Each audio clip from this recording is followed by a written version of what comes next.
ఏంటి party wear collection just 499 అవునండి, మీరు విన్నది నిజమే. జస్ట్ 499 నుంచి అయితే పార్టీ వేర్ కలెక్షన్ అయితే స్టార్ట్ అయిపోతుంది మన ఆర్ఆర్ ఫ్యాషన్ లో. ఇంకెందుకు ఆలస్యం, వెంటనే అయితే వచ్చేసేయండి. సేల్ అనేది స్టార్ట్ అవుతుంది November 14th.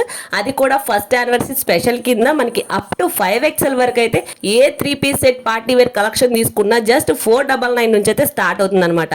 డ్రెస్ మెటీరియల్స్ వచ్చి జస్ట్ 279 నుంచి, టాప్స్ వచ్చి జస్ట్ 99 నుంచి అయితే స్టార్ట్ అవుతున్నాయి. ఇవన్నీ కూడా మనకి మంచి సేల్లో అయితే ఇస్తున్నారు, అది కూడా ఫస్ట్ యానివర్సరీ స్పెషల్ కింద. ఇంకెందుకు ఆలస్యం, ఒకసారి అయితే విజిట్ చేయండి. అడ్రస్ వచ్చేసరికి విజయవాడ వసులత, షాప్ నెంబర్ 40 and 41 లో అయితే ఉంటుంది. 999కి మనకి ప్రీవియస్ గా చాలా వైరల్ అయిన కలెక్షన్, అది కూడా 5XL వరకు అయితే ఇస్తున్నారండి. ఇంకా ఆలోచించకుండా త్వరగా అయితే వచ్చేసేయండి. కొన్ని కలెక్షన్స్ అయితే షేర్ చేస్తున్నాను చూడండి. ఇవన్నీ కూడా మనకి 14th నుంచి లైవ్ లో అయితే వస్తాయి అనమాట. సో ఈ కలెక్షన్స్ అయితే మీరు అస్సలు మిస్ చేసుకోవద్దు. బికాస్ ఇన్నిసార్లు చెప్తున్నాను ఏంటి అనుకుంటున్నారా, కలెక్షన్ అనేది అలాగే ఉందన్నమాట. ధూమ్ ధామ్ అయితే ఉంది. ఫస్ట్ యానివర్సరీ అంటే మామూలుగా ఉండదు. సో అందుకని ఈ కలెక్షన్స్ అయితే మీరు మిస్ చేసుకోకుండా త్వరగా అయితే విజిట్ చేసేయండి మన ఆర్ఆర్ ఫ్యాషన్ విజయవాడలో అయితే.